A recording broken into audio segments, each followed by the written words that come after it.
Chandrababu 4.0 cabinet చూస్తే కొత్త వాళ్లే ఎక్కువ మంది కనిపిస్తారు. అయ్యన్న పాత్రుడు, గోరంట బుచ్చయ్య చౌదరి, ధూళిపాల నరేంద్ర, నక్కా ఆనంద్ బాబు, బోండా ఉమా వంటి సీనియర్లకు ఈసారి మంత్రివర్గంలో స్థానం లభించలేదు.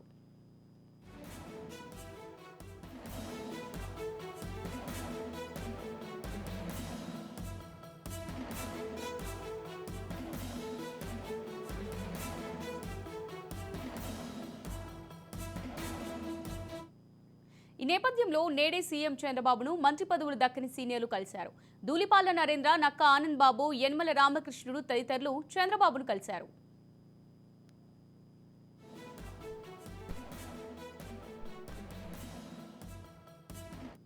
ఈ సందర్భంగా చంద్రబాబు మాట్లాడుతూ రాష్ట్ర కేబినెట్ కూర్పు ఏ ప్రాతిపదికన చేశామో వారికి వివరించారు. మంత్రివర్గంలో స్థానం లభించలేదని నిరాశ చెందవద్దని, మంత్రి పదవులు దక్కిన వారి సేవలను ఇతర రూపాల్లో వినియోగించుకుంటామని వారికి భరోసా ఇచ్చారు.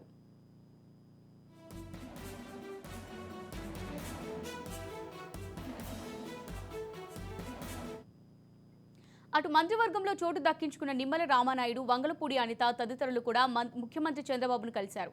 తమకు మంత్రులుగా అవకాశం ఇవ్వడం పట్ల వారు కృతజ్ఞతలు తెలియజేశారు. మంత్రులుగా బాధ్యతతో పనిచేయాలని చంద్రబాబు వారికి సూచించారు. రైట్, ఇక ఇదే అంశానికి సంబంధించి మరింత సమాచారం మా ప్రతినిధి శ్రీనివాస్ అందిస్తారు. శ్రీనివాస్.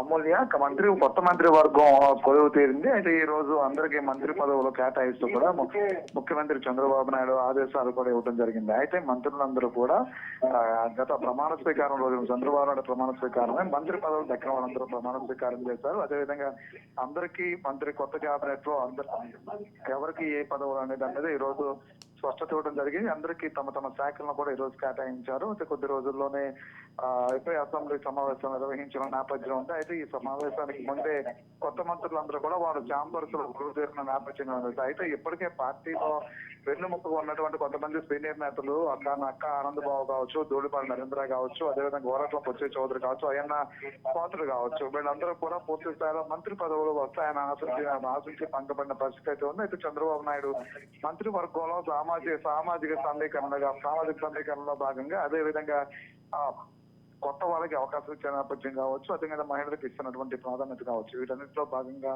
కొంత సీనియర్ నాయకులు కొంతమందికి పదవులు దక్కాలని చెప్పవచ్చు. అయితే చంద్రబాబు నాయుడు వీళ్ళందరికీ పూర్తి స్థాయిలో భరోసా ఇచ్చినట్టు తెలుస్తుంది. అయితే ఈ భరోసా ప్రకారం కూడా వాళ్ళందరూ అంటే బుజ్జగింపుల కార్యక్రమం బుజ్జగించారని చెప్పుకోవచ్చు, మరో పక్క నుంచి భరోసా కూడా ఇచ్చారని చెప్పుకోవచ్చు. అయితే ఈ భరోసా తీసుకున్నటువంటి ఎవరైతే సీనియర్ మా ఎమ్మెల్యేలు ఉన్నారో వాళ్ళందరూ కూడా చంద్రబాబు నాయుడు తీసుకున్నటువంటి నిర్ణయాన్ని హర్షిస్తున్నటువంటి పరిస్థితి కనిపిస్తుంది. అయితే రానున్న రోజుల్లో వాళ్ళందరికీ మంత్రి పదవుల కన్నా మించినటువంటి హోదా పార్టీలో కల్పించబోతున్నట్టు కూడా సమాచారం ఉంది. అదే అంశాన్ని వాళ్ళకి చెప్పినట్టు కూడా తెలుస్తుంది.